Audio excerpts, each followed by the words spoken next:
Donc, je vais vous présenter nos trois intervenants, Florence Bernaud, Joseph Tonda et Sacha Newell.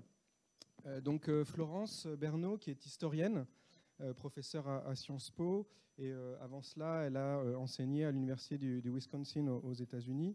C'est une spécialiste de l'histoire coloniale de l'Afrique centrale, du Congo-Brazzaville et du Gabon. Et elle a commencé par travailler sur la construction du système politique et électoral dans ces deux pays à la fin de l'époque coloniale, ce qui avait donné lieu à un livre paru en 1996 qui s'appelait « Démocratie ambiguë en Afrique centrale, Congo-Brazzaville-Gabon 1940-1965 ». Et elle a par la suite travaillé sur d'autres sujets comme le système pénitentiaire, qui a donné lieu à un autre ouvrage quelques années plus tard, en 1999, qui s'appelait « Enfermement, prison et châtiment en Afrique ». Et son dernier ouvrage, paru en 2019, qui est la principale raison pour laquelle j'ai voulu l'inviter aujourd'hui, s'intitule « Colonial Transactions, Imaginaries, Bodies and Histories in Gabon ». Et dans ce livre, elle montre comment les conceptions du pouvoir et de la puissance au Gabon, qui sont étroitement associées au domaine de la magie et de la sorcellerie, comme dans d'autres contextes sur le continent africain, donc comment ces conceptions du pouvoir et de la puissance sont le produit des interactions entre Africains et Européens au sein de la société coloniale, qui sont le produit donc, de ce qu'elle appelle des transactions, que celles-ci soient matérielles ou symboliques. Et à noter aussi qu'elle avait dirigé en 2000, avec Joseph Tonda ici présent, un numéro de la revue Politique africaine sur un sujet proche qui s'appelait Pouvoir sorcier. On est en plein dans les thématiques de ce panel. Donc, ensuite, Joseph Tonda, qui est sociologue et anthropologue, lui aussi spécialiste du Gabon et du Congo-Brazzaville. Il est professeur à l'université Omar Bongo au Gabon, tout récemment émérite. Il a également été professeur invité à l'EHESS, par exemple. Et ses recherches portent sur les pratiques et les imaginaires du pouvoir en Afrique centrale. Il a par exemple travaillé sur le pouvoir de guérison attribué aux spécialistes religieux, qu'il s'agisse de devins guérisseurs ou des pasteurs et prophètes des églises évangéliques pentecôtistes. C'était l'objet du livre paru en 2015, La guérison divine en Afrique centrale. Mais il a également travaillé sur les dimensions corporelles et matérielles du pouvoir. Donc ça, c'était dans un livre paru 3 ans plus tard, Le souverain moderne, le corps du pouvoir en Afrique centrale. Et ces deux ouvrages les plus récents sont L'impérialisme post-colonial, critique de la société des éblouissements, qui est paru en 2015, et enfin l'année dernière, Afrodystopie, la vie dans le rêve d'autrui. Et dans ces deux ouvrages, il y analyse les liens entre pouvoir, État, marchandises, argent et images en régime post-colonial. Et moi, je les ai lus un peu comme une sorte de société du spectacle transposée en Afrique centrale. Mais je ne sais pas trop si Joseph se reconnaîtra dans ce portrait de lui en guide de bord africain. Et peut-être il nous le dira. Je note aussi au passage que Joseph est également l'auteur d'un roman, Tu es mon amour, ce qui n'est pas sans faire écho à la fécondation mutuelle entre littérature et sciences sociales que nous avions évoqué hier lors du premier panel avec l'exposé de Samy Tchak. Et peut-être là aussi, ce sera l'occasion de revenir sur les approches, on va dire, entre la fiction et les sciences sociales pour aborder des sujets tels que les nôtres. Et enfin, Sacha Newell, le troisième des intervenants aujourd'hui, qui est anthropologue, professeur à l'Université libre de Bruxelles, où il dirige le laboratoire d'anthropologie des mondes contemporains. Et avant cela, il a enseigné à l'Université de Caroline du Nord, après avoir obtenu une thèse à Cornell University. C'est un spécialiste de la Côte d'Ivoire. Je ne voulais pas qu'on soit réunis une sorte de conclave gabono-gabonais. Donc, lui est spécialiste de la Côte d'Ivoire, et notamment de la société urbaine et de la culture populaire. Il a publié en 2012, c'est ça, un ouvrage intitulé « The Modernity Bluff, Crime, Conception and Citizenship in Côte d'Ivoire ». Et donc, comme vous le voyez, le concept de modernité, envisagé comme une construction socioculturelle, est au cœur de ses recherches. Il s'est intéressé aux formes de la modernité urbaine, en étudiant par exemple l'argot, la musique ou les pratiques de consommation ostentatoire de la jeunesse populaire des faubourgs populaires d'Abidjan.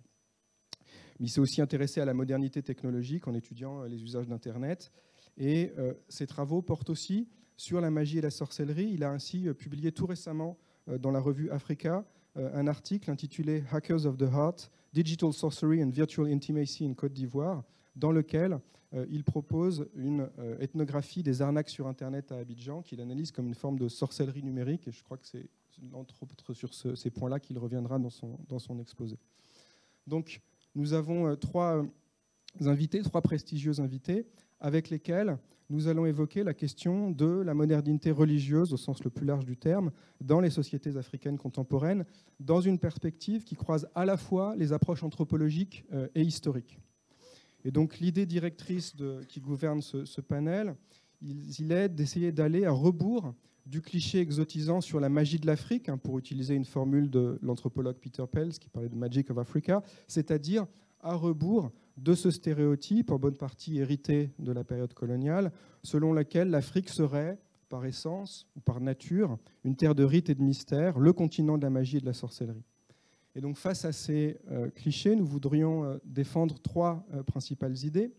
Premièrement, insister sur la plasticité et l'historicité des pratiques et représentations magico-religieuses. Il s'agit de replacer ces phénomènes dans l'histoire des transformations sociales, économiques et politiques des sociétés africaines.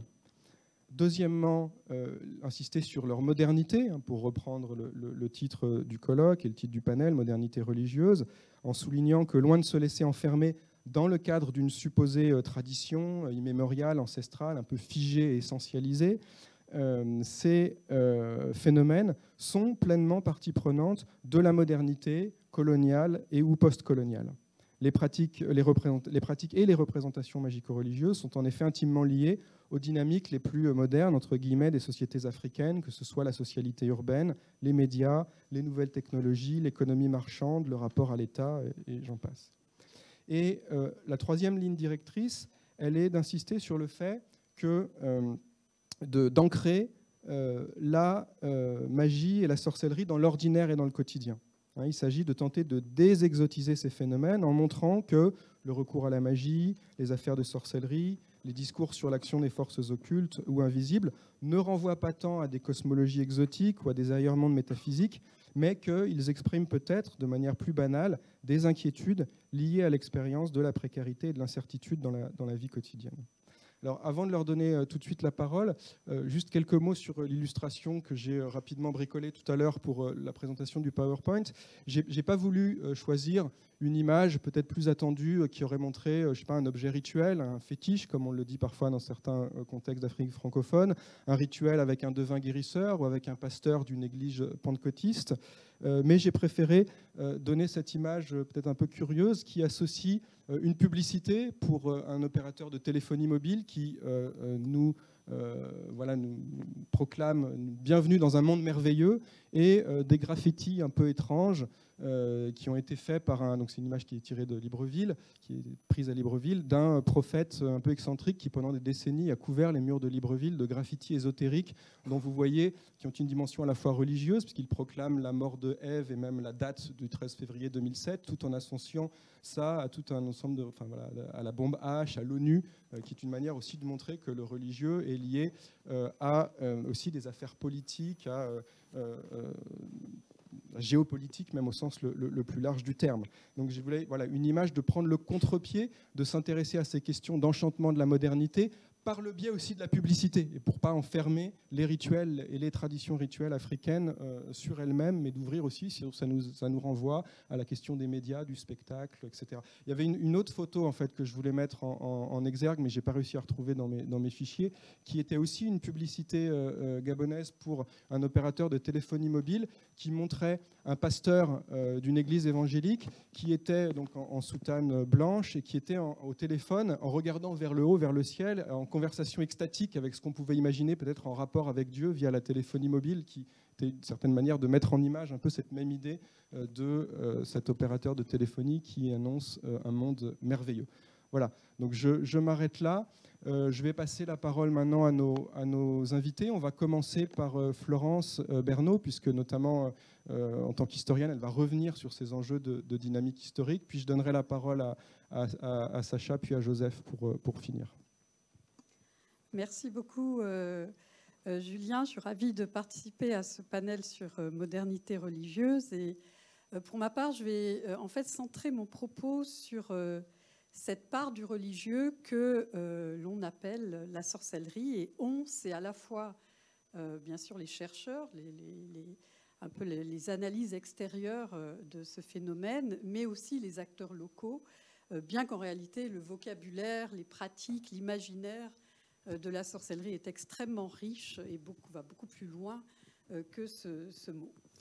Et en fait, je m'arrête tout de suite parce que dans cette phrase introductive, quand je dis que je vais m'arrêter sur cette part du religieux qu'est la sorcellerie, eh bien, cette phrase, elle véhicule des préjugés, des présupposés qui souvent nous restent relativement invisibles et sur lesquels je voudrais attirer votre attention, parce que ces présupposés ont été vraiment le moteur historiquement de la manière dont les Européens, les coloniaux en particulier, les colonialistes, se sont approchés des réalités qu'ils mésinterprétaient pour la plupart, mais aussi sur lesquels ils intervenaient. Et ces préjugés, c'est d'abord cette idée qu'il y a du religieux. Et lorsqu'on dit du religieux, c'est quelque part qu'on sépare, on fabrique une sorte de sphère, une sorte de champ qui est autonome, qui agit dans une sphère particulière. Et comme vous le savez peut-être, cette façon finalement d'isoler quelque chose qui serait du religieux par rapport à d'autres choses, eh bien, c'est un héritage qu'a identifié Bruno Latour à la suite de Jack Goody, qu'il appelle le grand partage. Et le grand partage, c'est finalement cette espèce de présupposé qui est souvent, encore une fois, invisible dans notre façon d'aborder des sujets d'études, qui est que la modernité, la marque de la modernité, c'est justement la séparation du religieux et du politique, et du religieux d'autres sphères, d'autres champs d'action, champs d'expérience dans la vie. Et le problème de ce présupposé, c'est qu'il est tout à fait actif, encore une fois, au XIXe siècle et au XXe siècle, dans le contexte colonial, mais il est extrêmement inadapté pour finalement faire sens et intervenir dans la réalité de ce qu'est le pouvoir, la capacité d'agir, la relation au merveilleux ou au spirituel, etc. Le deuxième présupposé, quand je dis que je vais donc me centrer mes propos sur la sorcellerie, c'est ce mot de sorcellerie, puisque immédiatement, le mot sorcellerie doit nous interpeller. C'est un mot français, ça a été aussi un mot anglais qui a été retravaillé, bien sûr, par les vocabulaires africains.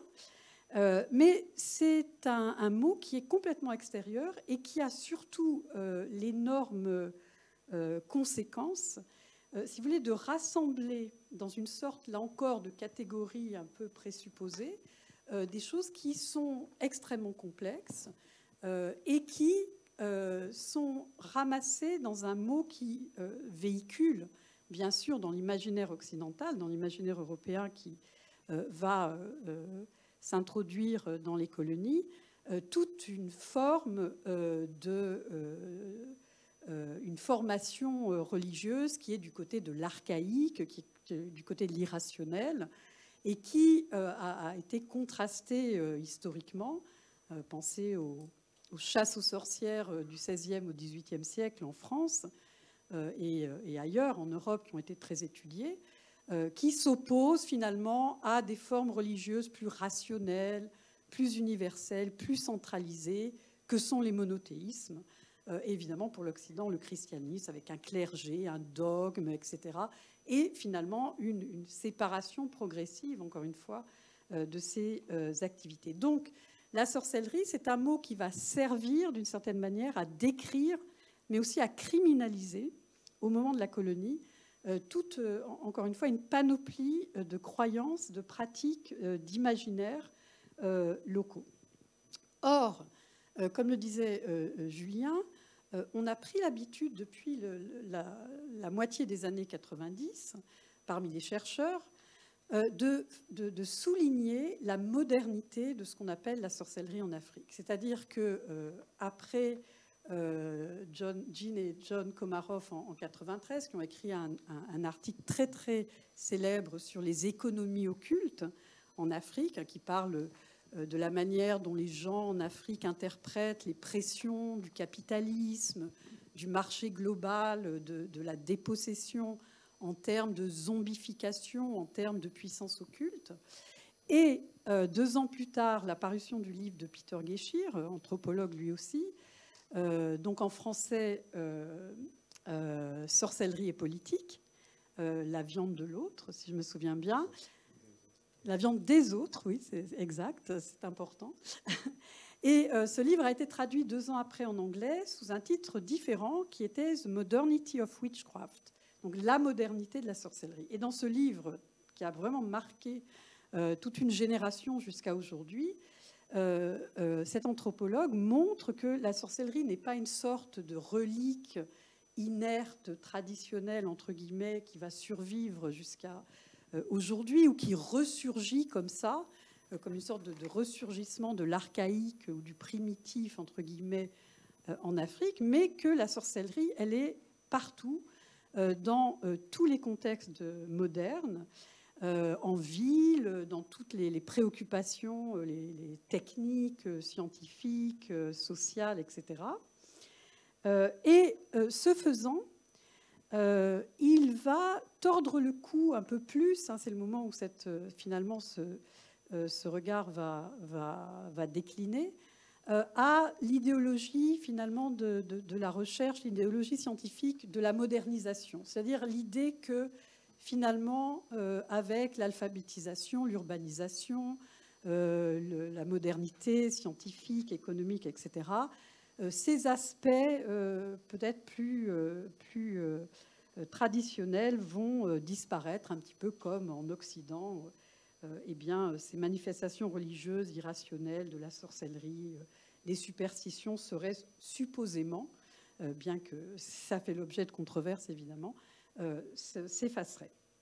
Cependant, même si il y a un retour sur cette espèce de, comme disait Julien, de plasticité, de vitalité de la sorcellerie, des discussions, des interprétations, des accusations en Afrique, au cœur, encore une fois, de l'expérience moderne, eh bien, il y a quelque part un problème avec, je pense, avec ces approches anthropologiques, parce que, par force aussi, parce que ce n'est pas leur discipline, en décrivant la modernité de la sorcellerie, ces anthropologues tendent à sauter par-dessus, finalement, toute la période coloniale au sens long, c'est-à-dire depuis l'intensification des échanges, des contacts entre Européens au moment de la traite et des intrusions commerciales puis coloniales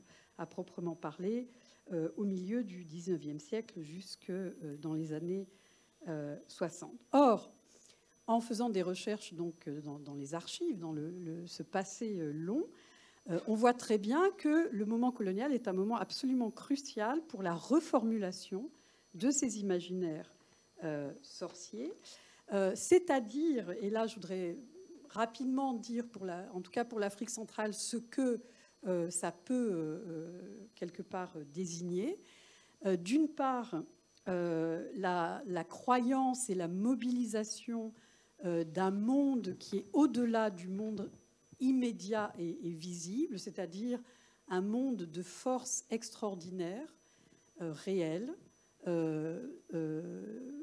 pour la plupart celle d'ancêtres et d'esprits, que des experts rituels, des hommes ou des femmes avec des qualités intrinsèques, individuelles, peuvent mobiliser ces forces à des buts de guérison, des buts thérapeutiques ou d'autorité publique, mais aussi de temps en temps pour des effets néfastes d'attaque de personnes.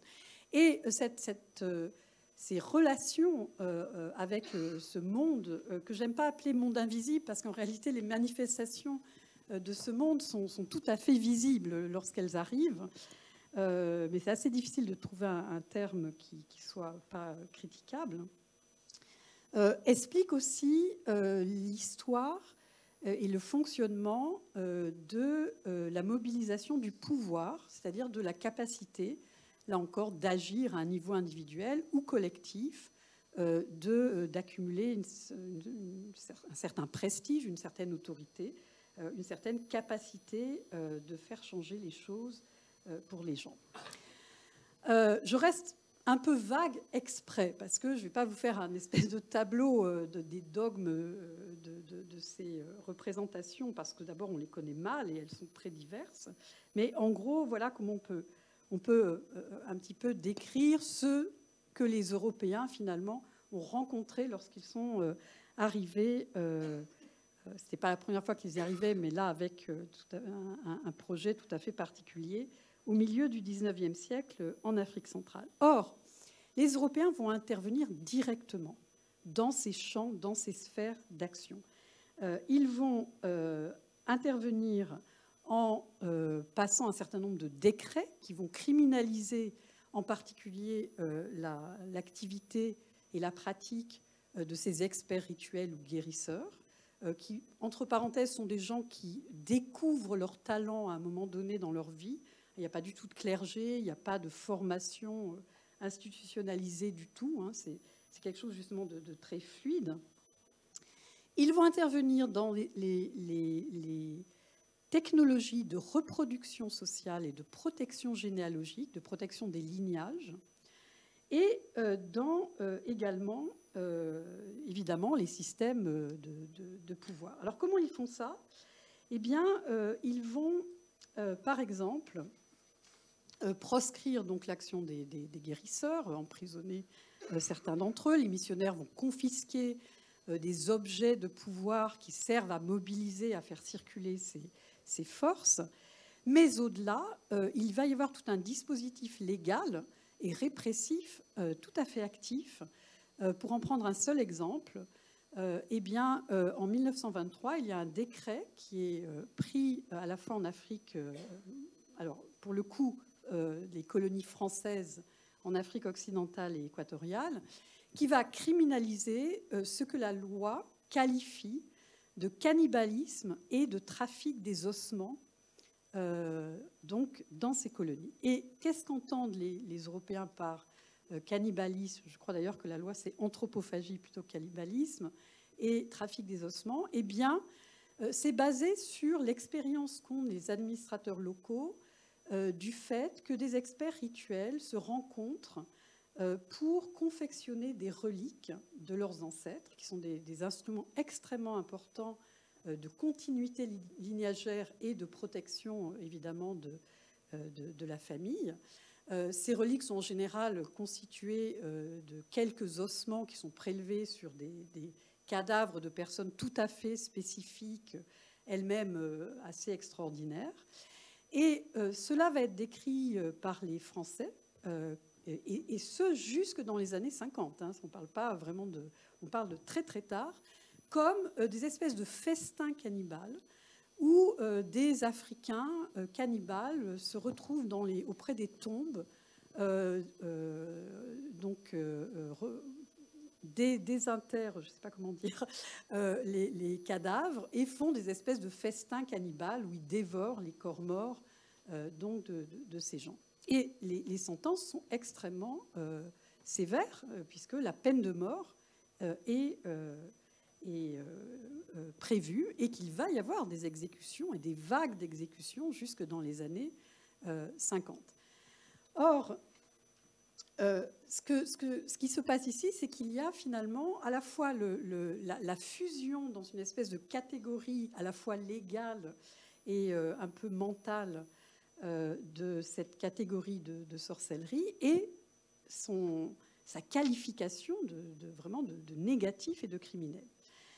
Deuxième chose, ça va être l'introduction et l'intrusion d'un vocabulaire. Je vous parlais du mot sorcellerie. Ce qui est finalement assez remarquable quand on lit les textes de l'époque, c'est que le mot sorcellerie n'a pas été vraiment utilisé par les administrateurs, ni même par les missionnaires. Ça, c'est très surprenant, parce qu'on s'imagine, en tout cas moi je m'imaginais, que les missionnaires allaient se précipiter sur le mot sorcellerie pour parler justement de ces pratiques religieuses, rituelles, thérapeutiques des sociétés dans lesquelles ils installaient leur mission. Or, pas du tout. En fait, le vocabulaire qui va être privilégié, c'est celui du fétichisme. On va parler du fétichisme des populations, du fétichisme des chefs, des superstitions, et on va en parler comme quelque chose de très peu menaçant. Et justement, je pense qu'il y a une sorte de détour. On ne veut pas utiliser, à l'époque coloniale, le mot de sorcellerie, d'abord parce que c'est quand même un mot très religieux pour les administrateurs laïcs, séculiers.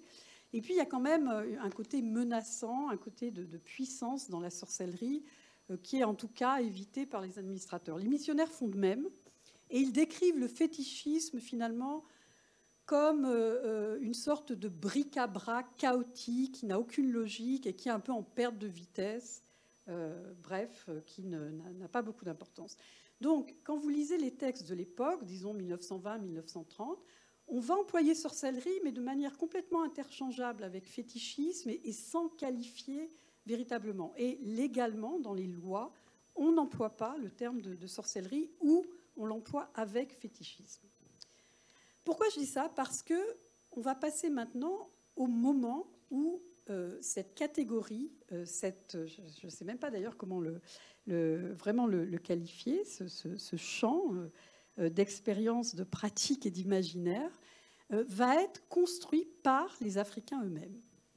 Et finalement, je pense que le mot sorcellerie et la catégorie sorcellerie est vraiment venu dans le vocabulaire commun par le canal des mouvements prophétiques africains et des églises indépendantes qui vont très très vite, à partir du tournant du siècle, 1900, même parfois avant, dans toute l'Afrique, aussi bien de l'Ouest que l'Afrique centrale.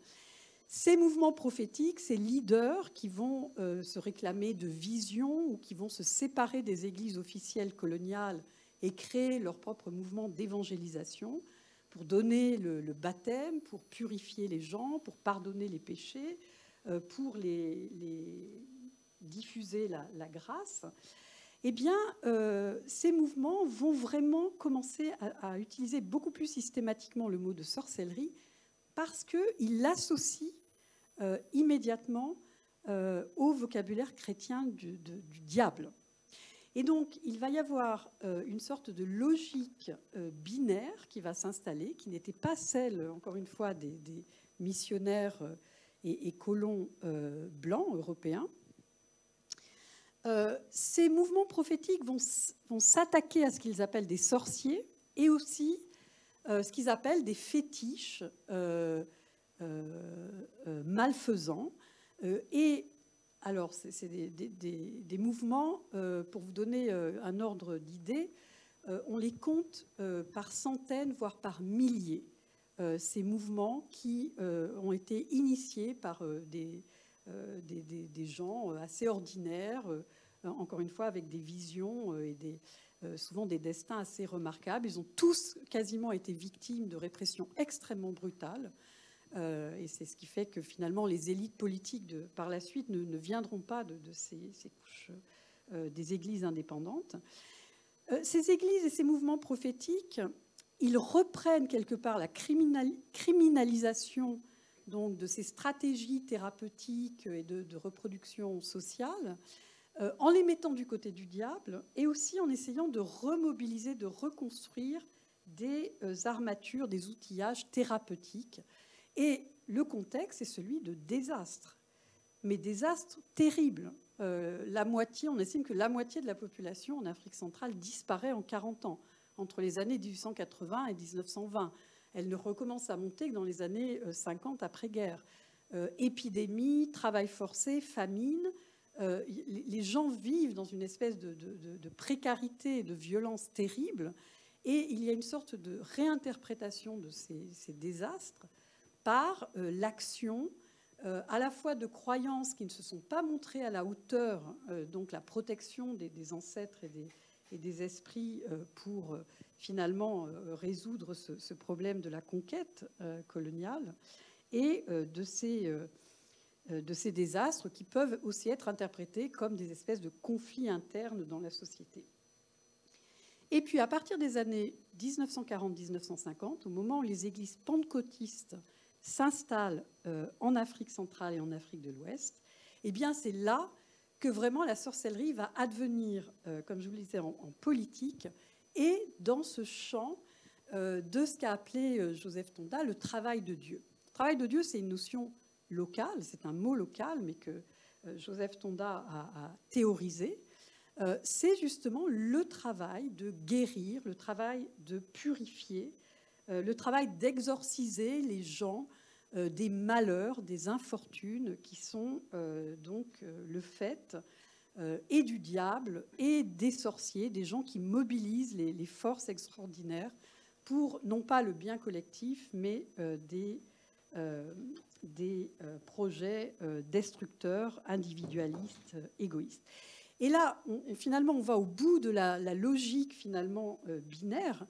On va voir d'un côté, et ça continue aujourd'hui, les églises aujourd'hui du réveil, les églises pentecôtistes, je pense, consacrent la majorité de leur temps à poursuivre la guérison des attaques sorcières, de l'intervention du diable, mais d'autres entités qu'on appelle vampires, attaques mystiques, fusils nocturnes, etc., avec des outils que l'on appelle l'effusion de l'Esprit Saint, le travail de Dieu, la purification, etc. Donc, il y a une sorte de co-institutionnalisation par ces canaux assez complexes, à la fois de la sorcellerie, comme finalement cette ancienne religion qui est devenue maintenant vue comme extrêmement néfaste, qui n'est plus au service que finalement de l'égoïsme de certains, qui tuent des gens pour leur propre bénéfice. Et quelque part, l'institutionnalisation de ces églises. Et je m'avance peut-être, et on me corrigerait si je me trompe, mais si aujourd'hui les églises du réveil et les assemblées de Dieu n'étaient pas là pour s'occuper de la sorcellerie, je pense que quasiment 95% de leur travail et de leurs assemblées n'aurait plus lieu d'être. Hein. Donc il y a une sorte de co-construction comme ça qui est vraiment à l'œuvre. Donc aujourd'hui, la sorcellerie, je vais m'arrêter parce que je suis sûre que mes collègues vont en parler, elle est au cœur de beaucoup de choses. On pourrait parler encore longtemps de la manière dont on interprète le leadership aujourd'hui, le succès électoral ou économique comme venant d'une capacité d'hommes ou de femmes à mobiliser ces forces, hein, qui ont toujours été ambivalentes. Hein. Elle l'était bien avant la conquête coloniale et elle l'était certainement au XIXe siècle. Mais il y a un foisonnement qui, à la fois, est contenu dans cette idée de sorcellerie, mais qui va finalement mettre dans ces forces de ce monde de l'au-delà des figures comme Dieu, l'Esprit Saint, les sirènes, le diable, le vampire, la science, la technologie. Et là, si vous connaissez un petit peu le travail de Joseph Tonda, c'est ce qu'il appelle le souverain moderne, c'est-à-dire cette espèce de montée en puissance complètement à la fois hétérogène et très riche de cette figure négative qu'est la capacité d'agir et qui a ses sources coloniales très, très clairement.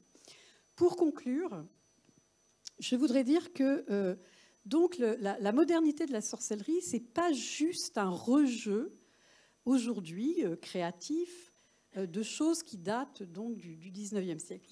On ne peut pas vraiment comprendre ce qui se passe aujourd'hui si on n'en passe pas par toutes les reconfigurations et les combats. C'est vraiment des luttes entre sociétés africaines et européennes dans ce champ, vraiment, qui est un champ complexe, encore une fois. Hein. Ce n'est pas un champ religieux, c'est un champ qui va bien au-delà, qui est le champ thérapeutique des relations sociales, des relations de la parenté et des relations politiques.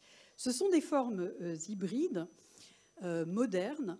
Et pour finir, je voudrais dire qu'il faut quand même faire attention, justement, et je crois que quelque part, je m'aperçois moi-même quand j'écris que je continue à être vraiment quelque part mus par ce préjugé que finalement, quand on parle de sorcellerie en Afrique, même si on parle de sorcellerie moderne, il y a toujours cette espèce de forme archaïque qui est la marque finalement d'une sorte de pathologie politique en Afrique, de pathologie sociale, au moins de crise.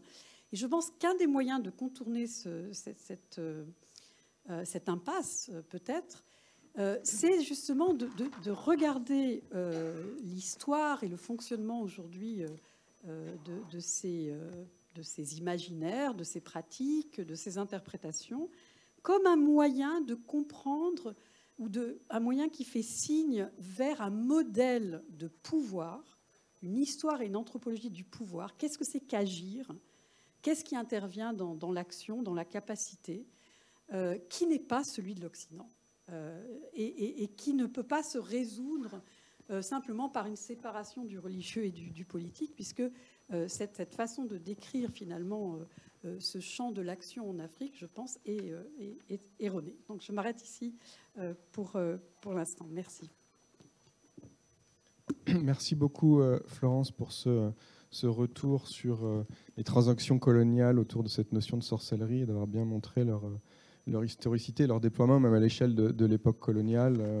Voilà, ce n'est pas la même chose en 1880, en 1940, et notamment d'avoir pointé le rôle important que de cultural brokers, on pourrait dire, que sont les églises indépendantes chrétiennes, qu'elles soient prophétiques, évangéliques ou pentecôtistes. Merci beaucoup, Florence, parce que ça donne une contextualisation très importante pour ce que je vais dire. Parce que je vais commencer avec une étude de cas d'un sort qui vient de la Côte d'Ivoire, assez contemporain. J'ai fait mon partie de l'étude en 2015. Mais ce sont les bruteurs qui sont les arnaqueurs du web, de l'Internet. Ils agissent sur l'Internet, ils sont spécialistes de l'Internet.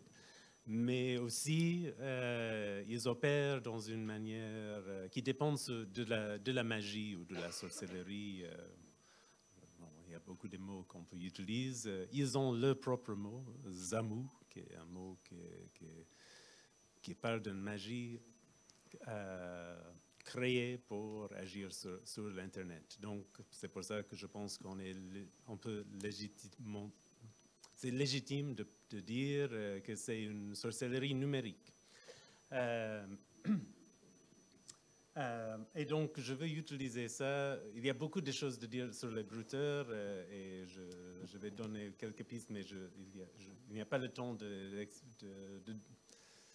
faire toute la théorisation qui est nécessaire sur les bruteurs, mais je vais utiliser ce cas pour parler de la relation entre l'Internet et la sorcellerie, parce que je pense que c'est l'Internet, notre connaissance de ce phénomène de l'intérieur, c'est une manière de mieux comprendre le monde de la sorcellerie en manière moins exotique.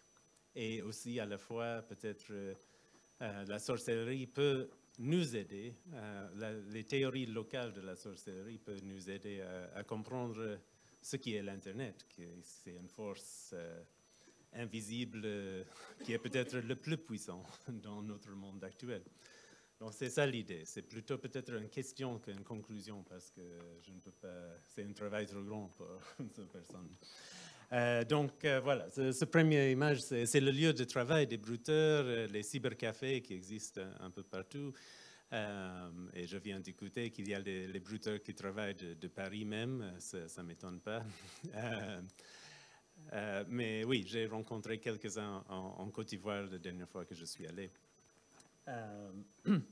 Et c'est inspiré originellement des Nigériens, les Nigerians, pour être sûr qu'on parle de leur pays propre. J'ai mal à dire ça, cette distinction, c'est trop subtil pour mon français.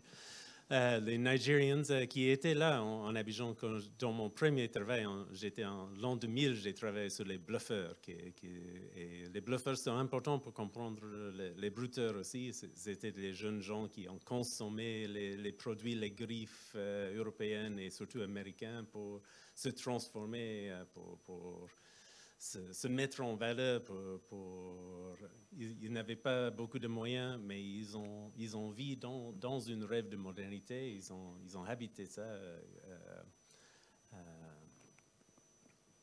dans une manière embodied. Ils ont incorporé la modernité par moyen de la consommation. Et donc ça passe toujours avec les bruteurs. Mais les moyens ont changé. À l'époque, en l'an 2000, la grande rêve, c'était la migration.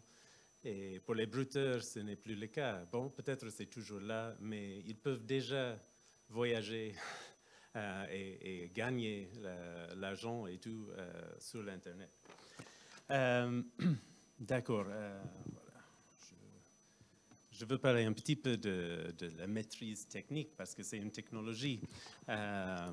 Et donc, qu'est-ce qui fait les bruteurs? Je n'ai pas encore dit ça. Les bruteurs, donc les Nigériens, ils ont utilisé les lettres, comme on sait, pour parler des comptes bancaires et ce genre de choses. C'est une technique complètement différente où il fait semblant d'être quelqu'un d'autre. Il fait, bon, ça c'est toujours le cas, mais il fait semblant d'être surtout les jeunes femmes, mais ils peuvent être n'importe qui, surtout les jeunes femmes blanches.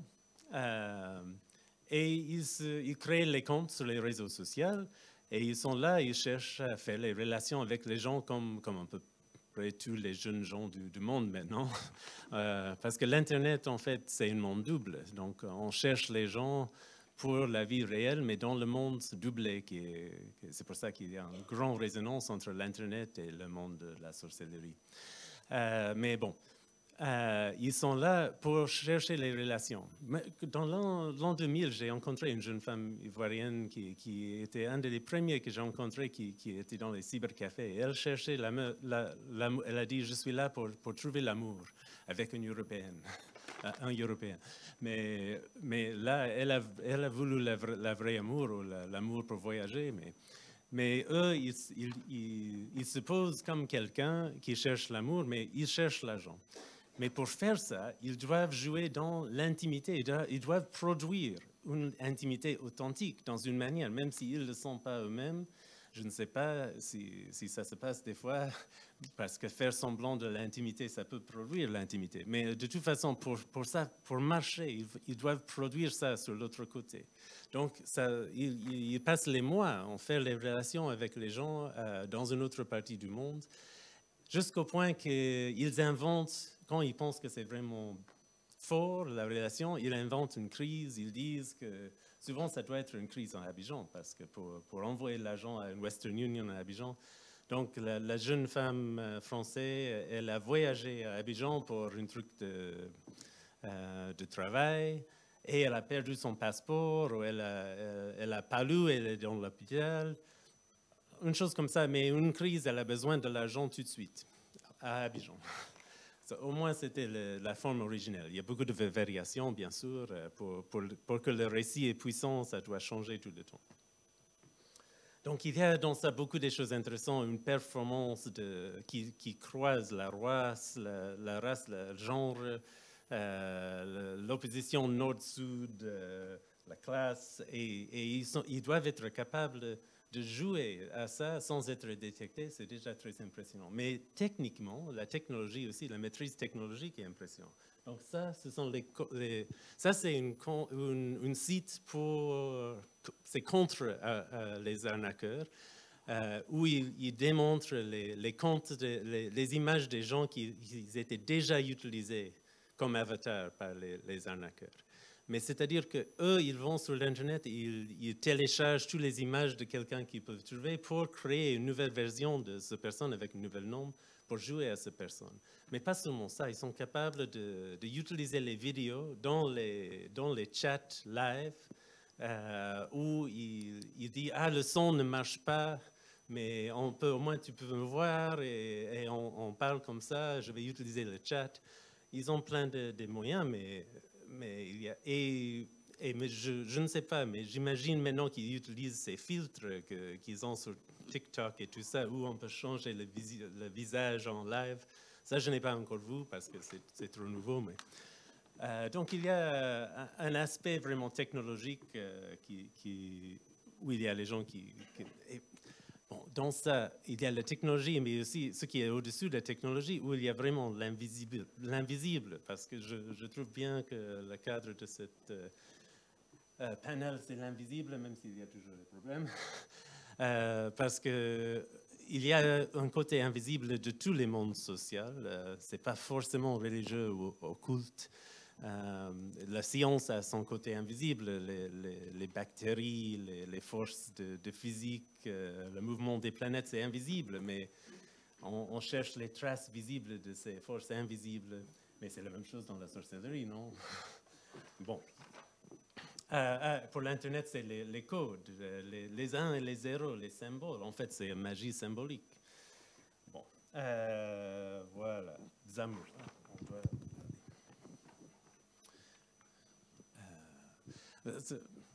Ça, simplement pour parler de la vie des écrans qui m'a étonné parce que j'ai passé 15 ans sans retourner à la Côte d'Ivoire, presque 14 ans sans retourner à la Côte d'Ivoire pour les raisons que c'est trop compliqué à expliquer. Mais quand j'ai arrivé, il y avait les écrans dans la vie. Avant, il y avait la télévision, mais il n'y avait pas ça.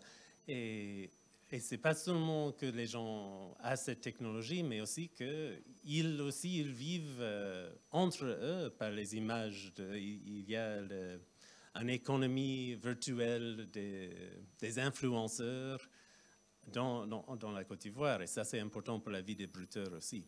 Donc, ce que les bruteurs font quand ils gagnent l'argent, c'est qu'ils produisent les images qu'ils partagent dans le réseau social des bruteurs. Au moins, ils faisaient ça. Maintenant, je ne suis pas sûr parce que le gouvernement, l'État est en train de chercher les gens comme ça. C'est pas comme avant, mais il y a plein de... Et ils se mettent dans les maquis comme avant. J'ai étudié les gens dans la maquis qui se friment. Il fait ça toujours. Ça, c'était un jeune gars qui se disait bruteur. Je crois qu'il y avait aussi les gens qui n'étaient pas bruteurs, mais se disent que oui, je suis bruteur pour bluffer. Mais, beaucoup de ces gens, ils ont les mobiles, mais pas les smartphones encore. C'est pour ça que je doute qu'ils sont les vrais bruteurs. Mais ici, c'est un site, je ne sais pas qui a fait ce site, mais une liste des plus grands arnaqueurs de la Côte d'Ivoire, où il y a les images de chacun avec le nom de la rue. Et donc, il y a vraiment une esthétique ici, où ils se vendent de leur richesse qu'ils ont.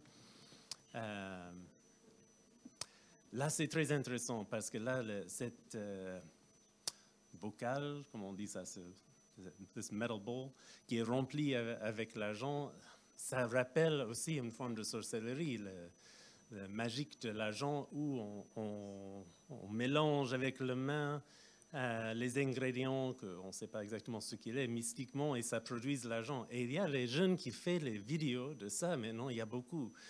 Toute une circulation des vidéos sur la production magique de l'argent, inclut les bruteurs qui fait ça. Il y a un sur Facebook, Chinepe, Chinepa, qui est fameux pour ça, justement. Il y a ces chaussures magiques qui sont les chaussures des sports, où j'ai peut-être une vidéo de ça tout à l'heure. Mais bon.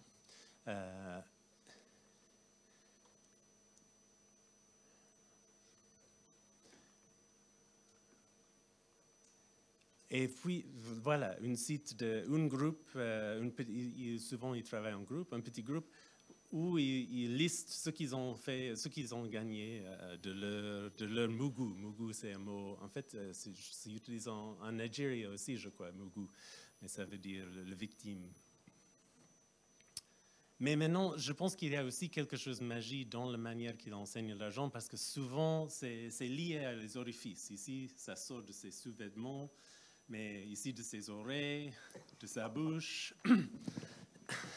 Donc ça, c'est une autre partie de ce genre.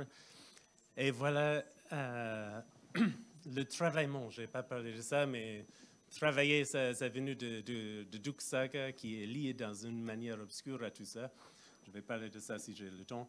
Mais ici, c'est quelqu'un on entre dans le maquis et on distribue l'argent qu'on a gagné d'un moyen ou l'autre. Et ici, il est en train de vomiter l'argent au lieu de l'alcool pendant sa fête. Donc encore avec la bouche. Voilà, Chinepé Jinapa. Je ne sais pas si je peux faire ça fonctionner sans les problèmes techniques. Oups. Non, je ne peux pas couper le son. Dimanche. Parce que ça serait trop de bruit. Ah, si... Oui, c'est Chinepé Jinapa, il est fort. Ça marche, c'est bien. Comme ça, je peux parler un peu plus. Donc, qu'est-ce que je vais dire pendant qu'il fait ça? Oui, je vais pour le Zamou. Donc, le Zamou, ils disent, et tous les gens autour, les Ivoiriens autour des Bruteurs, parlent de leur nécessité pour utiliser la magie. Ils ont beaucoup de capacités techniques, mais pour vraiment gagner de l'argent, comme les fameux Bruteurs, il faut avoir l'aide de magie. Et normalement, ça se fait avec un spécialiste. Ce n'est pas eux-mêmes qui font ça. Ils peuvent acheter les objets magie. Donc, ce n'est pas moi qui ai découvert ça, mais Boris Koenig a fait beaucoup plus d'ethnographie que moi. Et il a les images des objets magiques autour des ordinateurs pour le faire marcher. Mais le plus fréquent, ce qu'il fait avec le plus de fréquence, c'est un sacrifice, une relation contractuelle avec un djinn pour faire l'argent, pour avoir la capacité d'influencer, de faire tout ce qu'il veut avec leur blanc. Parce qu'il parle de leur victime comme ça, c'est mon blanc. Et il parle aussi de la dette coloniale, que c'est surtout les blancs qui ciblent parce que c'est légitime de prendre cet argent encore.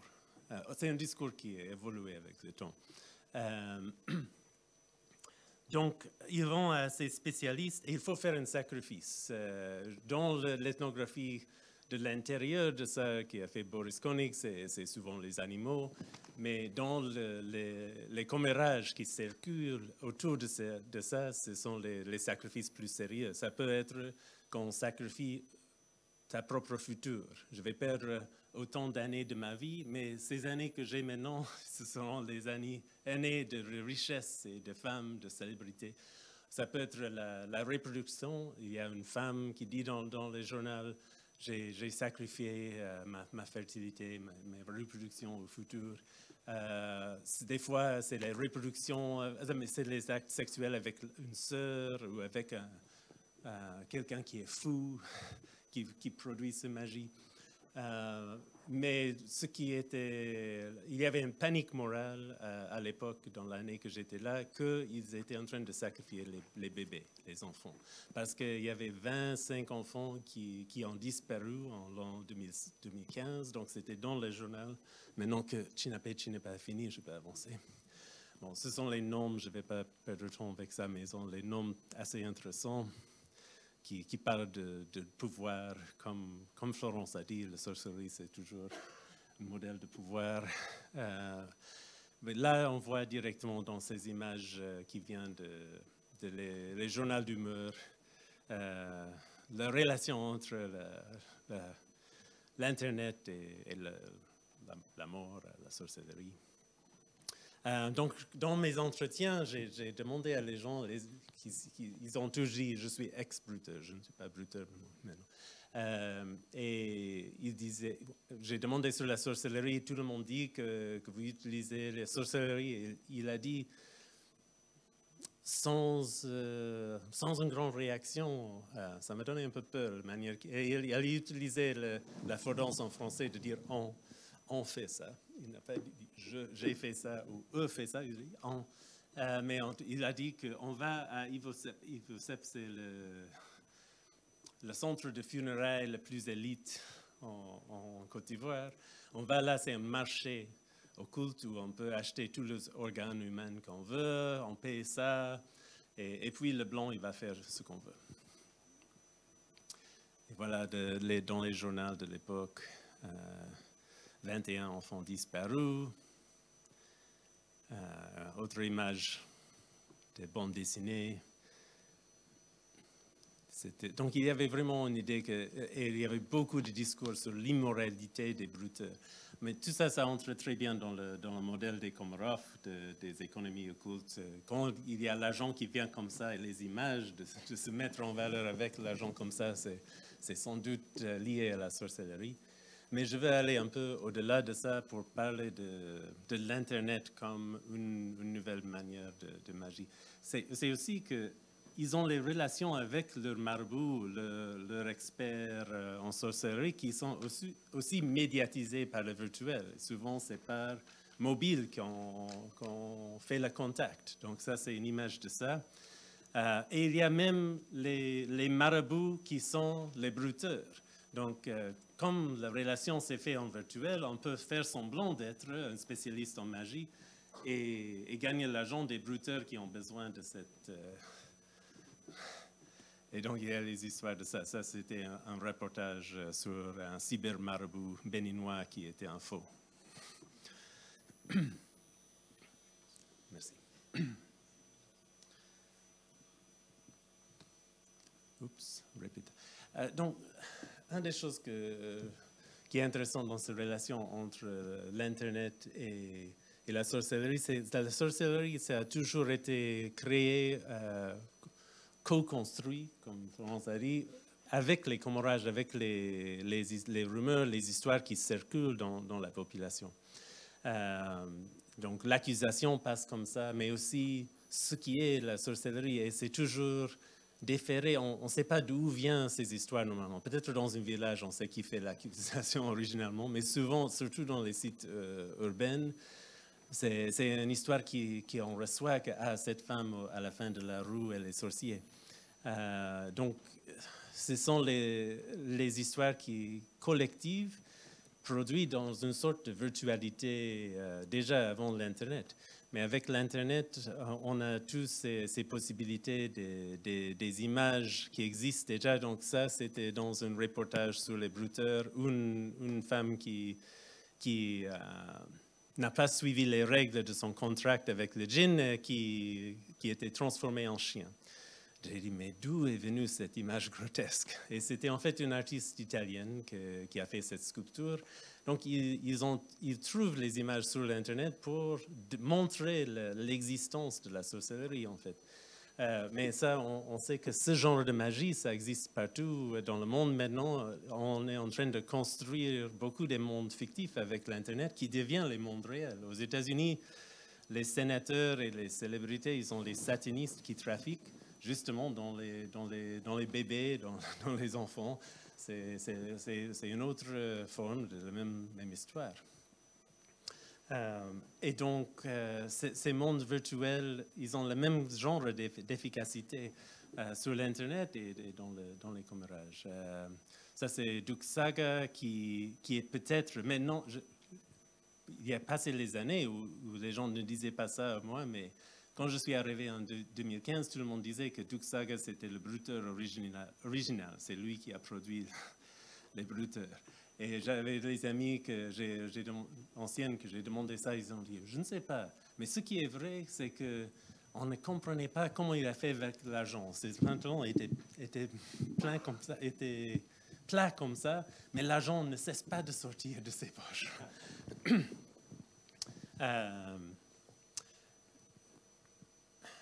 Les brouteurs devenus assassins. Il y avait beaucoup des histoires des accidents. Les brouteurs qui tuent avec leur voiture parce que les innocents qui sont tués, mais aussi les brouteurs qui sont morts parce qu'ils ont raté leur contrat. Avec tout ça, ils ont dit qu'il a fait sans amour et il y avait une sorte de coq qui mange les graines de riz, et le numéro de graines de riz qu'il mange, c'est le numéro des années qu'on a pour vivre. Donc, son coq a mangé 3 graines de riz, c'est pour ça qu'il avait seulement 3 années de vie comme célébrité. Mais c'est vrai que Duke Saga, les origines de son célébrité étaient toujours mystérieuses. Il est allé en Europe, il est revenu déjà avec un nouvel genre de musique coupé décalé. Et il était riche déjà. Et personne ne comprenait exactement comment il a fait cette transformation. Mais je doute un peu que c'était Donc, je n'ai pas le temps de terminer, mais à voir.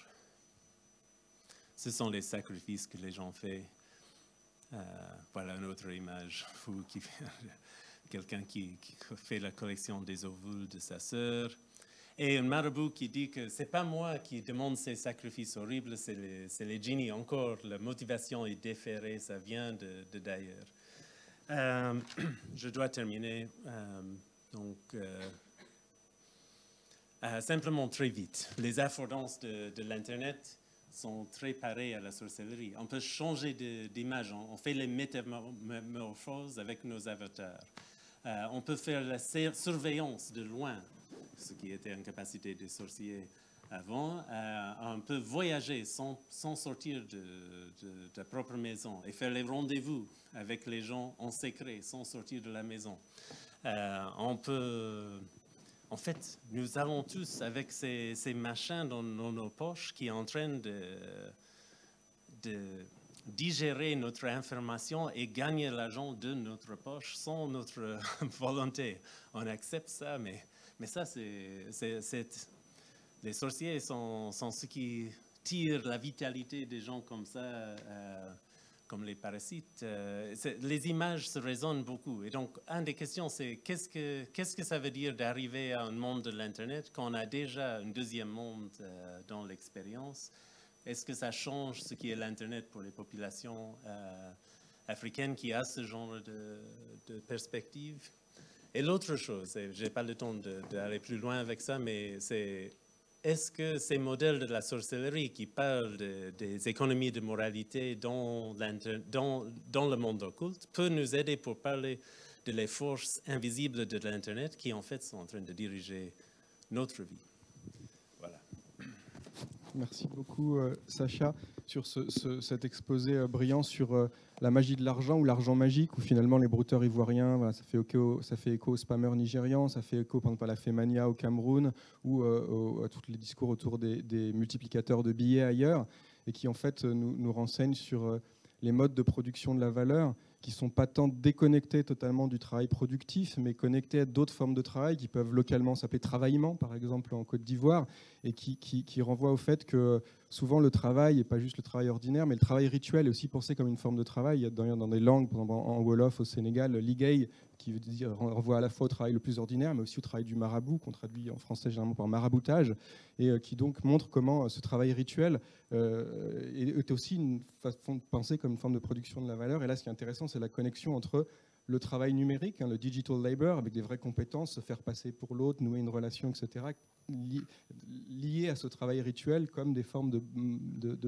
mode de production de la valeur et d'argent magique. Bien, merci beaucoup Julien, et surtout aussi merci à Florence et à Sacha qui ont parlé des choses qui m'interpellent, qui me font me retourner, parce que effectivement ce sont des choses sur lesquelles je réfléchis. Et Julien parlait tout à l'heure de Debord. Bon, mais c'est un grand honneur d'être comparé à Guy Debord, un Guy Debord africain. Il faut dire que ma démarche réflexive concernant ces problématiques de la sorcellerie, du fétichisme, m'a confronté à une espèce d'énigme qui est la suivante, c'est-à-dire que c'est vrai que et Florence a montré la généalogie de ce mot de sorcellerie, pourquoi est-ce qu'on a évité, les missionnaires et autres ne voulaient pas parler véritablement de sorcellerie, mais c'est plutôt le fétichisme. Les fétiches, c'était comme pour exorciser, éviter de parler de quelque chose qui était plus dangereux et de parler de fétiches qui effectivement paraissent comme du bricolage, c'est n'importe quoi.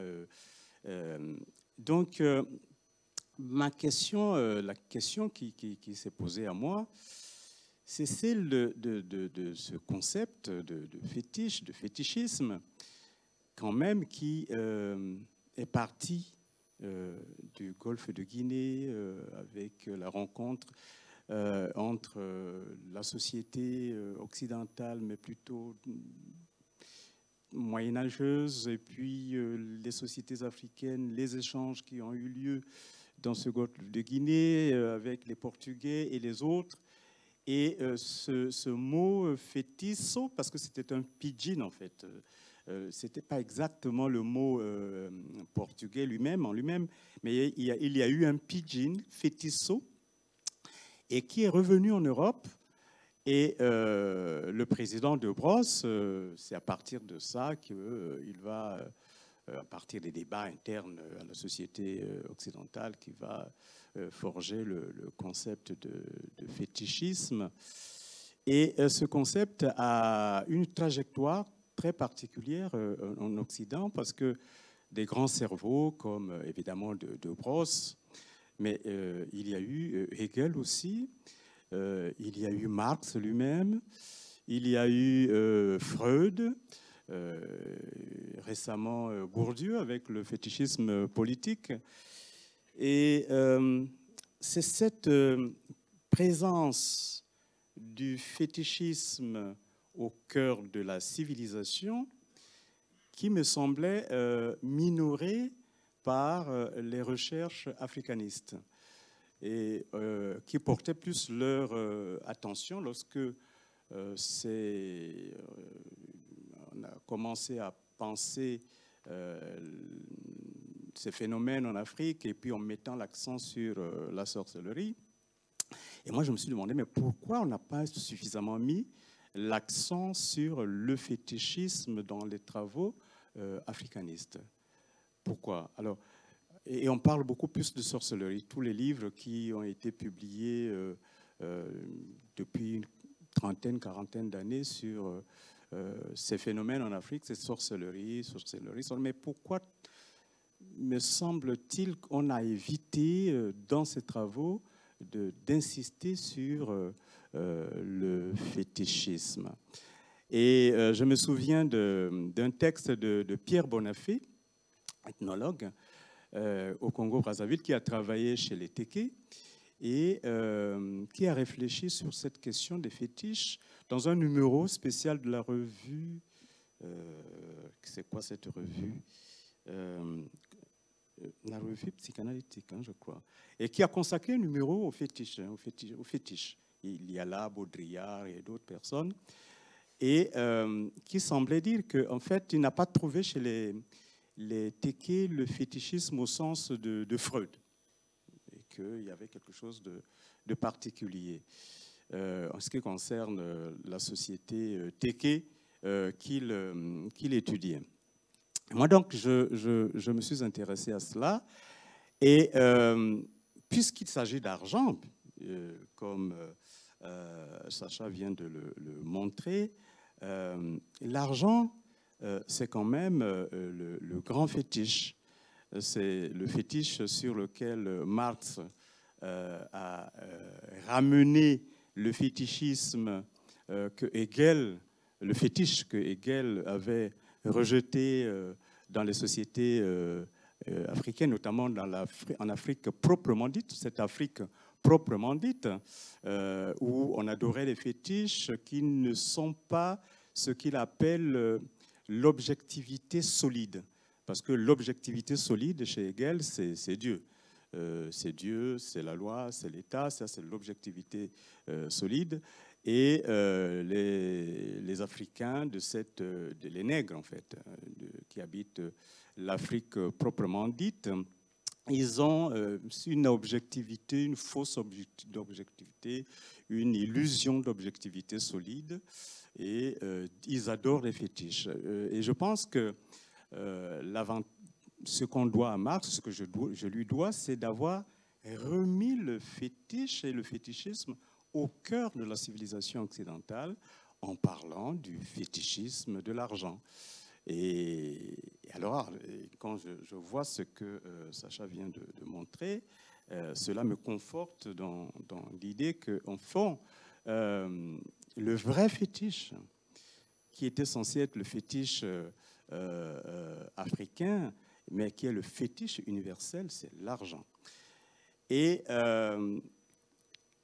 dans mes travaux sur le terrain congolais et gabonais, où je prends très au sérieux les discours des intellectuels populaires que sont les artistes musiciens, j'ai constaté qu'un artiste musicien de Brazzaville, Youlou Mabiala, que nous on lui donne affectueusement le surnom de Prince Youlou Mabiala, a chanté une chanson où il est question d'un enfant qui va rencontrer un nouveau riche avec plein d'argent dans les poches.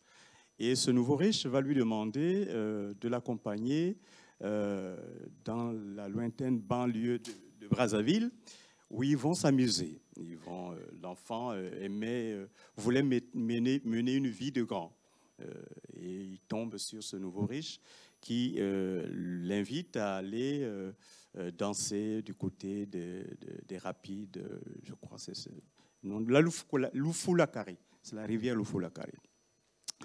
Et arrivé sur les chutes de la rivière Lufulakari, le nouveau riche va prendre de l'argent dans sa poche et le jeter dans les rapides et demander à l'enfant, puisque tu aimes vivre la vie au grand large, ben écoute, vas-y, va chercher cet argent. L'enfant plonge et il n'en sortira plus jamais, il ne reviendra plus à la surface de l'eau.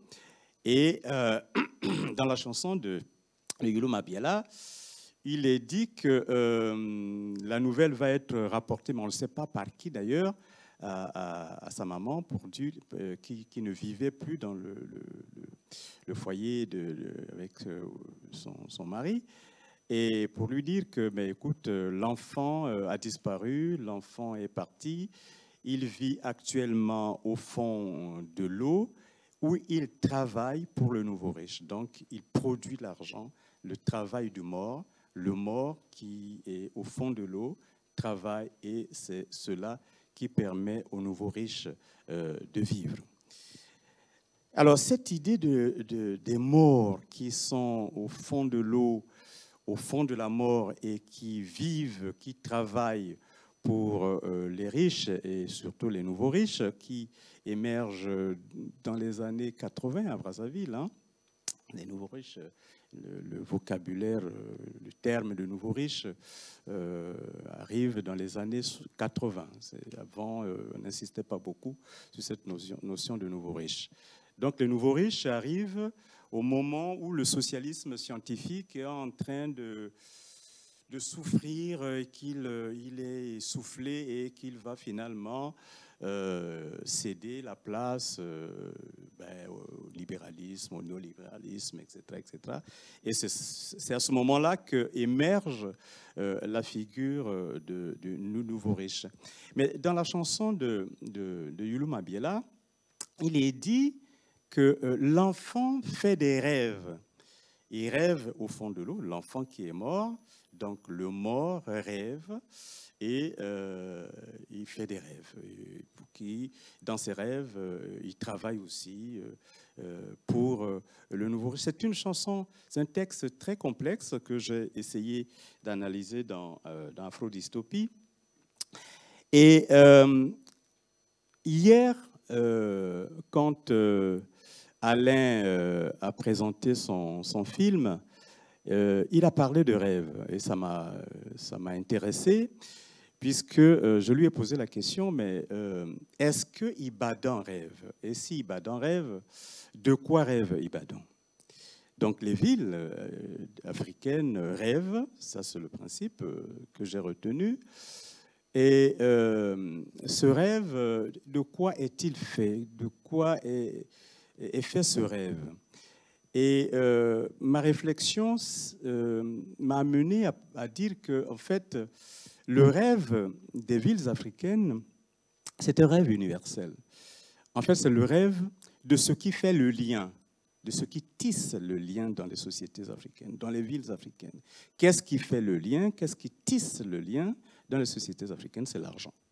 aujourd'hui dans les sociétés africaines, ces Dub Saga et les autres, par leur politique d'éblouissement monétaire, c'est cela, évidemment, c'est le modèle même, c'est le rêve de tout le monde. Tout le monde rêverait comme ces gens-là qui comptent de l'argent à non plus finir. Mais c'est l'argent qui rêve plutôt que des êtres humains. Et moi, je dis que les villes rêvent, mais en réalité, ce qui constitue la ville, et donc le rêve de la ville, c'est l'argent qui rêve. Et ce que j'ai trouvé chez les auteurs occidentaux qui s'intéressent à la question de l'argent, la question de la valeur, c'est qu'ils disent que, en fait, la valeur étant invisible, l'argent est la matérialisation de la valeur. Et donc, dans la tradition de Marx, la valeur et l'argent, c'est le sujet automate. C'est ce sujet, c'est un sujet. Et Marx lui-même, il dit que l'argent, c'est l'autre homme. L'autre homme. Il dit aussi que l'argent, c'est la communauté faite chose. L'argent, c'est la divinité visible. Et donc, cet autre homme, cette divinité visible, cette communauté rêve. Et donc, le rêve de l'argent transforme les êtres humains en image de ce rêve. Et cela, c'est aussi bien en Occident, s'il faut retenir, dans l'ère euro-américaine, qu'en Afrique. Tous les Africains, tous les Euro-Américains sont des images vivantes du rêve de l'argent. Et comme image vivante, quand ils rêvent, en réalité, ils rêvent à l'intérieur du rêve de l'argent, puisqu'ils en sont les images. Et donc, l'argent, c'est la matérialisation du rêve, mais la matérialisation de tous les rêves. Le rêve de liberté, le rêve de richesse, le rêve sexuel, tous les rêves sont matérialisés par l'argent. Et donc, tous ceux qui rêvent de l'argent rêvent en fait à l'intérieur du rêve de l'argent qui est le véritable sujet. Et les êtres humains deviennent des images vivantes de l'argent. Et c'est ce rêve de l'argent qui se retrouve dans la vie quotidienne africaine, aussi bien à Brazzaville, à Yaoundé, à Kinshasa, à Libreville, qui est un rêve de mort, puisque les morts rêvent, je l'ai dit tout à l'heure. Et l'exemple que je vais donner, que j'ai... Où est le truc? Oui, il est là. L'étude que je fais, la recherche que je mène, bon, c'est dans la suite des recherches que je mène depuis une quinzaine d'années sur les rêves qui obsèdent, qui tourmentent les gens dans ces villes. Eh bien, dernièrement, j'ai rencontré une dame d'un bon niveau intellectuel. Elle est secrétaire de direction dans une grande institution que je ne citerai pas de Libreville, et qui a accepté que je la suive dans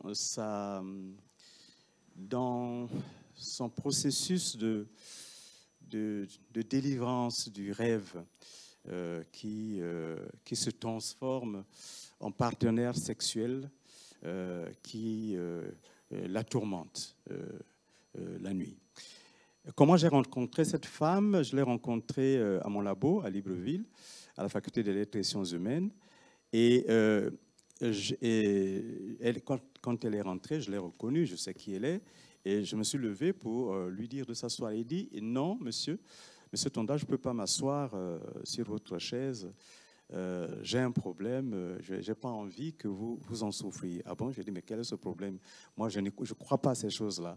Et il dit, non, mais moi j'y crois fortement, je suis chrétienne, je suis dans des églises pentecôtistes, dans des églises éveillées, et c'est là-bas qu'on m'a révélé que j'avais ce problème-là. et je n'ai pas envie de vous contaminer. Et donc, il y a une idée de contagion.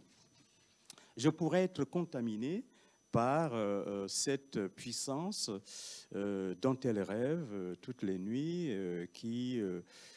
elle ne vit pas cela comme un rêve, c'est la réalité qu'elle vit. Et elle me dit, je n'ai pas envie de vous contaminer. Et je dis, mais racontez-moi, ça m'intéresse, puisque moi aussi je réfléchis. Il dit, bon, je vous raconterai. 5 ans, 6 ans sont passés, et il n'y a pas longtemps, elle est revenue à mon labo pour me demander si j'acceptais de la suivre. Parce qu'il faut le dire aussi, en travaillant 5 minutes, finalement, il faut que je présente les images de cette dame. J'appuie où? Sur la flèche, elle est où? Voilà. Alors, ça c'est la première image du lieu où j'ai accompagné cette dame. C'est un lieu qui se trouve dans la banlieue de Libreville. C'est moi qui l'ai amenée dans ma voiture, dans ma vieille voiture qui tombe en panne tout le temps. Ce jour-là, elle n'est pas tombée en panne. Je pense qu'elle a dit que c'était un signe. C'est un bon signe. Et donc, nous sommes arrivés à ce lieu. Elle avait pris rendez-vous avec des spécialistes de ces questions qui devaient donc la sortir de cette prison où elle rencontre cette personne qui s'occupe d'elle sexuellement toutes les nuits et qui empoisonne sa vie. Deuxième image. Et quand nous sommes arrivés, il y avait déjà une dame qui était en traitement par ce personnage et qui est en train de lui passer ce médicament sur le corps, après lui avoir saupoudré le visage avec ce que vous voyez là. Et ça, c'était avant nous. Après, prochaine image. Et là, c'est elle.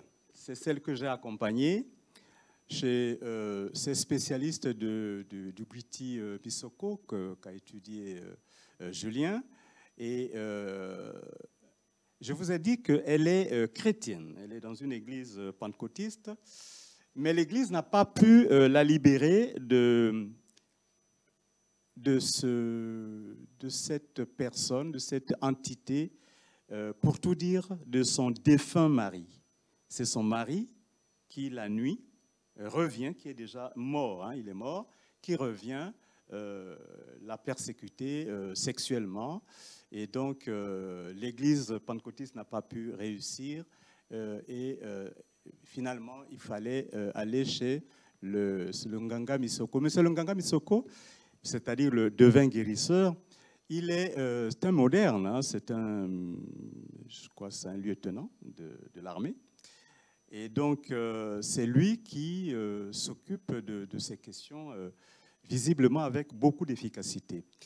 Et donc, ce que vous voyez autour de ses jambes, en dehors de ce qui a été mis comme enduit là, de l'huile, c'est de la corde. C'est de la corde. Il y a 2 cordes de lianes en fait, qui sont enroulées autour d'elle pour que ces lianes, en réalité, ne sont pas des lianes ou ne sont pas des cordes. On parle de cordes. Ce ne sont pas des cordes, ce ne sont pas des lianes, ce sont des serpents. Et dans un serpent célèbre dans la mythologie gabonaise qui s'appelle le Mbumba, Mbumba Iyano. Lui, il ne meurt pas. Mais l'autre, c'est le serpent qui représente, qui est le mari de fin. Et donc, le Mbumba Iyano et le mari vont donc être enroulés autour de la dame. On continue. Et la finalité, c'est que le devin guérisseur devra couper ce couple en relation sexuelle autour de la dame. La symbolique est très très forte. Ils sont en relation sexuelle autour de la femme. Et le mari est l'une des cordes, l'une des lianes, et en coupant le Mbombayan, qui est un serpent mystique, lui ne meurt pas, mais le mari, dans l'au-delà, et qui revient pour avoir des relations sexuelles, qui tourmente la dame toute la nuit pour par la suite avoir des problèmes de tous ordres dans sa vie quotidienne, ben lui, il va mourir. Il va mourir d'une seconde mort parce qu'on ne meurt pas finalement d'une seule mort. On continue. Et donc, vous voyez, elle est là, elle vient d'être relevée de sa mort. Hein. En fait, on continue, s'il te plaît. Oui, on continue. Voilà. En fait, elle est morte. Symboliquement, je n'ai pas besoin d'insister sur la symbolique, on ne l'a pas tuée réellement, mais on en a fait un cadavre. Et encore une... Voilà, on commence par mettre donc ce drap noir, et puis au-delà, après on met le drap blanc. Et donc la scène que nous avons vue juste avant, c'était celle où elle se relève, et le Nganga, le devin guérisseur, a coupé, on continue, a coupé, voilà, c'est ça, c'est cette scène-là. Après avoir coupé, on va la relever.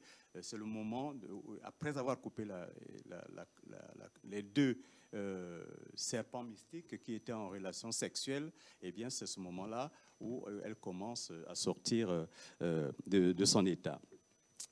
Donc, ces questions de nuit, d'entités invisibles qui sont physiquement, corporellement vécues comme des entités physiques, parce que elle, quand elle me raconte ça, elle ne raconte pas quelque chose de chimérique, elle ne raconte pas quelque chose d'une illusion, c'est quelque chose qu'elle vit dans son corps, c'est quelque chose qu'elle vit dans sa corporéité. Et donc, elle en souffre, et en plus, il y a des conséquences sociales.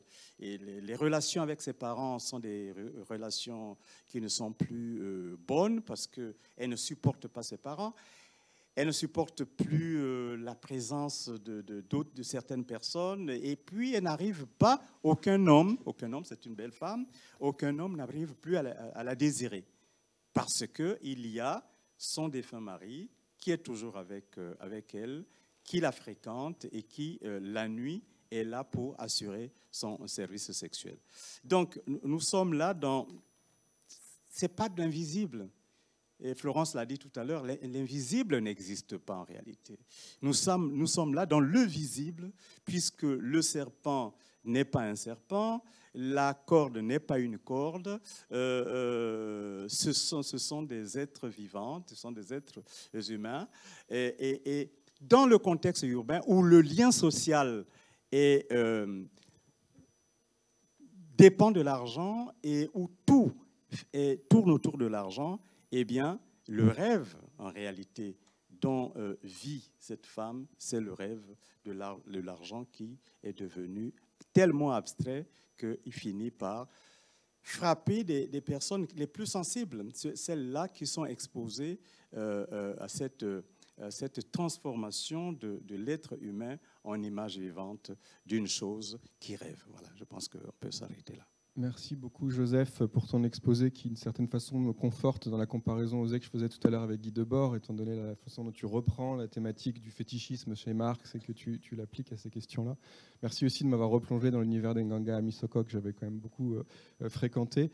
Et aussi, j'interpréterai ton étude de cas comme un bel exemple du pragmatisme des itinéraires thérapeutiques de quelqu'un qui est une fidèle des églises évangéliques et qui se finit par s'adresser à un Nganga à Misoko pour faire une coupure de corde.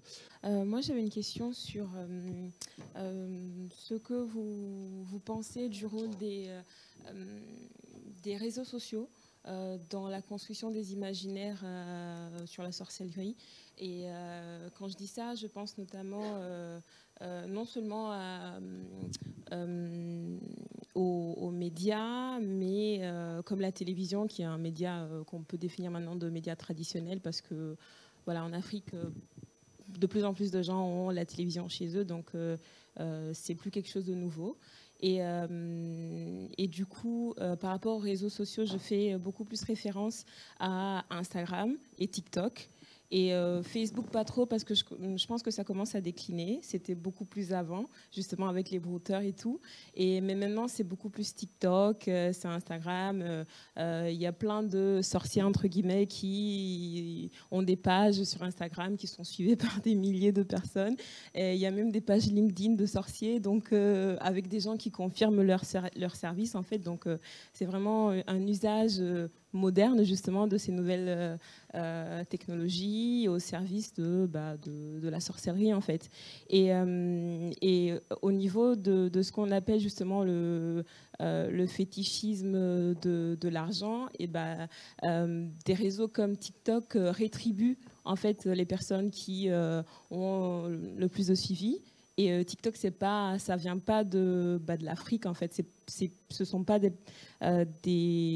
groupes africains qui rétribuent ces personnes en Afrique, mais voilà, c'est au nord, entre guillemets, même si TikTok, c'est beaucoup plus... ça a été fondé par ByteDance, donc c'est pas vraiment... Je ne sais pas si on peut définir la Chine comme occidentale, ça dépend un petit peu, mais voilà, c'est ma question. Merci.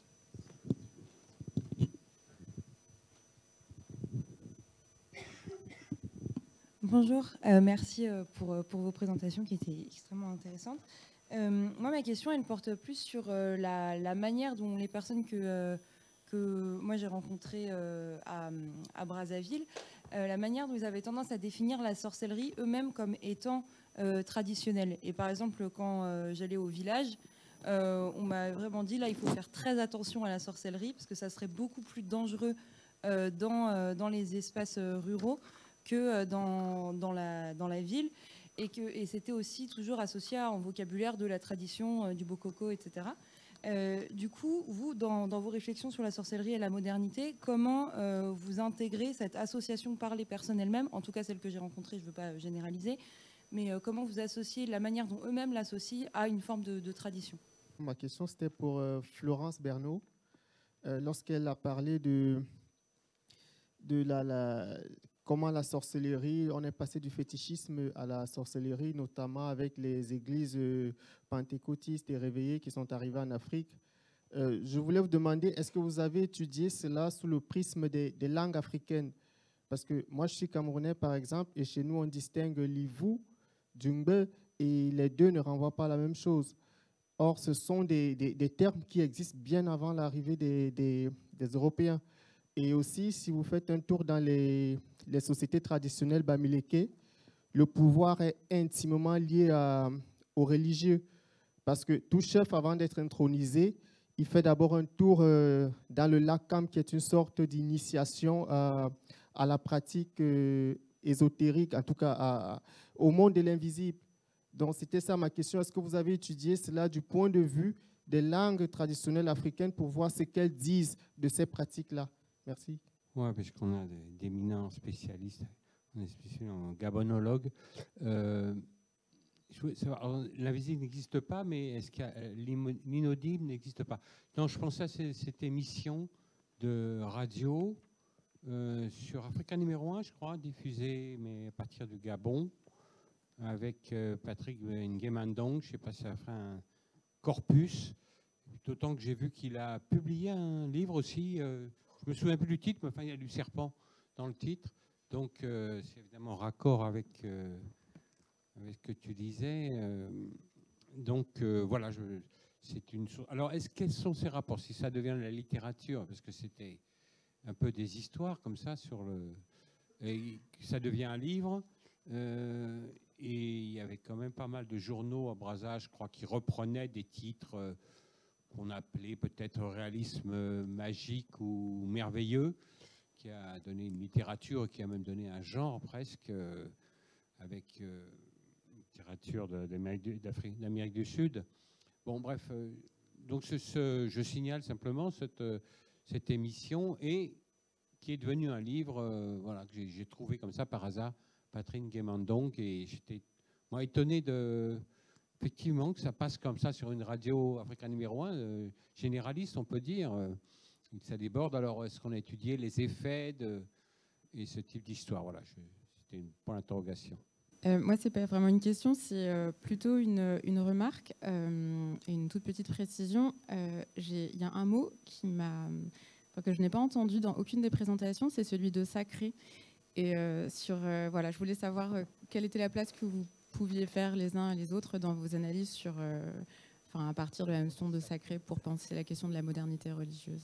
Merci beaucoup pour ces questions vraiment passionnantes. Sur le mot sacré, je parle pour moi, pas pour mes collègues. C'est un mot que j'évite explicitement dans mon travail parce que malheureusement, le sacré, ça fait référence à la dualité sacré-profane de Durkheim. Et là encore, c'est finalement une espèce de séparation qui a un filtre qui ne s'adapte pas du tout forcément aux réalités de terrain que l'on évoque. J'imagine que c'est pour ça qu'on ne l'a pas vraiment utilisé. Mais tous les mots qu'on utilise en français ou en anglais sont extrêmement piégés. Et j'en profite pour répondre à la question du point de vue des langues. Alors, c'est une excellente question. En fait, je n'ai pas vraiment regardé de l'intérieur des langues. J'ai bien sûr convoqué les vocabulaires différents au Gabon qui parlent de ses capacités, de ses forces, mais aussi de ses capacités négatives qu'on pouvait au 19e, donc dans finalement cet environnement de technologie thérapeutique ou autre. Il y a des mots, par exemple en Kikongo, le Kindoki, en Fan, le Evu. Mais justement, il faudrait vraiment faire une analyse de la manière dont ces mots aujourd'hui sont utilisés. Mais ils le sont, je pense, de toute façon maintenant. Ils ne peuvent pas éviter de l'être en référence aux mots français ou anglais sorcellerie, je pense. Hein. C'est-à-dire qu'ils ont pris des significations plus riches et toujours un peu en relation avec ce mot étranger français. Et puis, je veux juste dire un mot sur Nguema Ndong, Africa numéro 1, parce que je l'avais interviewé quand il faisait son émission Africa numéro 1, et c'était absolument fascinant. C'est donc un animateur qui, lui, ne disait qu'il n'était pas du tout guérisseur, mais quand même, il avait fait des arts martiaux, il avait fait, je crois, une maîtrise d'anglais aux États-Unis. Et surtout, ce qui était frappant chez lui, c'est qu'il ne disait pas tellement qu'il avait des techniques d'attaque ou de mobilisation des forces, il avait des techniques de blindage. Le mot blindage, très important dans tout ce vocabulaire, hein. Encore une fois, plutôt en français. Et donc, il disait qu'il y avait cette espèce de pragmatisme, dire que toutes ces choses-là, les arts martiaux, sa connaissance, etc., lui permettaient de se protéger des attaques sorcières. Et donc, il y avait des tas d'auditeurs qui l'appelaient, non seulement du Gabon, du Congo, du Cameroun, etc., pour lui poser des questions. Alors ça venait, j'ai fait tel rêve, qu'est-ce que vous en pensez? Est-ce que ça veut dire, je sais pas, par exemple, j'ai vu mon petit frère se noyer, est-ce que ça veut dire qu'il y a un... Et lui, il offrait des interprétations. Et donc, il y avait toute une conversation incroyable sur les ondes, vraiment autour à la fois de ces rumeurs et de ces expériences très fortes que font les gens de ces choses-là. Je m'arrête là parce que je pense que sur les autres questions, peut-être Joseph et Sacha pourront répondre mieux que moi. Bon, puisque rapidement, sur la question de la littérature, finalement, Nguema Ndong qui finit par être romancier, ou oui, c'est ça, je crois que c'est un romancier.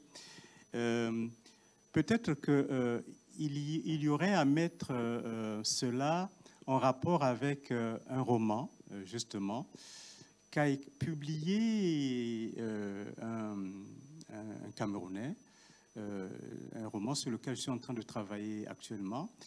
C'est Ceux qui sortent dans la nuit. Le Camerounais en question s'appelle Moutlan. Et c'est un roman fascinant parce qu'il s'agit d'un jeune homme qui fait le voyage du XVIIIe siècle pour aller chercher le secret de la dématérialisation, pour sauver en fait le monde et l'Afrique, bien entendu. Le salut viendra de l'Afrique, et donc de cette société, mais qui n'était pas une société camerounaise, qui n'était pas une société africaine, celle du XVIIIe siècle, parce que le monde Bassa, puisqu'il s'agit des Bassa, qui le décrit, c'est un monde qui n'a rien à voir avec... Ils se disent Bassa, bien entendu, mais ils ne sont pas des Africains, ils ne sont pas, évidemment, tous les Noirs et tout ça, ils n'ont rien à voir avec ça. Mais l'un d'eux avait le secret de la dématérialisation. Et quand j'ai vu ce roman, je l'ai acheté dernièrement à Saint-Louis, il y avait Féluine Sarr avec moi et qui me dit « Ah ben tiens, ça c'est tout à fait intéressant ce livre ». Lui-même, c'est pour faire le lien avec Patrick Nguemandong, et j'ai vraiment l'impression que lui-même connaît ce monde très bien. Et j'ai lu le roman et je suis tellement fasciné que je suis en train de travailler sur ce roman dans un texte à venir. Donc le rapport entre littérature et ce monde-là, et pourquoi finalement, pourquoi pas nous ne vivrions pas dans un monde imaginé par les écrivains. C'est peut-être la fameuse bibliothèque coloniale qui continue en situation post-coloniale. Quant au sacré, évidemment, j'ai de gros soucis avec cette notion. Je ne sais pas, quand on parle de sacré et qu'on ajoute, par exemple, aussi le qualificatif de sacré sauvage, et on ne sait plus où on en est. Je suis très embêté par ce terme. Évidemment, la tradition... Pour bien comprendre ce que la tradition veut dire, je vais prendre un exemple qui n'a rien à voir avec justement le domaine dans lequel dont nous parlons actuellement. C'est le mariage coutumier qui est à Libreville, qui est censé être le mariage traditionnel. Mais c'est tout ce qu'il y a de plus moderne. C'est-à-dire c'est une tradition urbaine et ceux des villages ne la connaissent pas. Au contraire, ils sont en train de l'apprendre à partir de Libreville. Oui, je vais simplement essayer avec le TikTok et Instagram. Où j'arrive à un âge où déjà la technologie commence à me dépasser. Mais j'essaie de suivre un peu ce qui se passe là-bas pour comprendre le monde actuel. Mais je vais profiter de ça parce que c'est vraiment important, cette économie d'influenceurs qui est un rêve un peu partout dans le monde maintenant. Et c'est vraiment important pour l'Internet. Et aussi, c'est une forme de gagner d'argent sans travailler. En fait, on doit travailler beaucoup, mais le rêve, c'est qu'on est sur Instagram quand même, et maintenant, on gagne l'argent aussi. Donc, c'est un peu ce genre d'économie magique. Et je vais profiter de ça pour parler de l'intimité de l'Internet encore, parce que le sorcier Geschir, dans ce travail qui m'a marqué beaucoup sur la modernité de la sorcellerie, il parle de la côté obscure de la parenté. Et il dit que la sorcellerie, c'est au cœur de la parenté. En fait, en Côte d'Ivoire, on dit qu'on ne peut même pas utiliser la sorcellerie que contre leurs propres parents. Bien qu'avec ces nouvelles technologies de sorcellerie, ça se voit qu'on peut. Mais c'est ça que les gens disaient, le pouvoir, c'est plus fort sur les intimes. Et Geschir dit que la sorcellerie, ça affranchit les frontières d'intimité, ça entre, ça pénètre au cœur, et c'est ça que l'Internet fait. On est à la maison, on est dans les positions les plus intimes, mais le monde, ça vient de l'extérieur et ça entre dans notre propre cœur et ça nous prend. Donc, l'influenceur, c'est ça, c'est une économie de mimétisme aussi. En TikTok, chacun doit faire la même danse qui est passée, ou faire commentaire sur ce truc qui est passé, la même chanson. Oui, on fait la créativité à ce qui existe, mais aussi on fait le mimétisme. Et c'est une nouvelle forme de socialité qui est aussi une très ancienne forme de socialité, l'effervescence collective, mais en virtuel. Et donc, cette économie, c'est connecté à ça.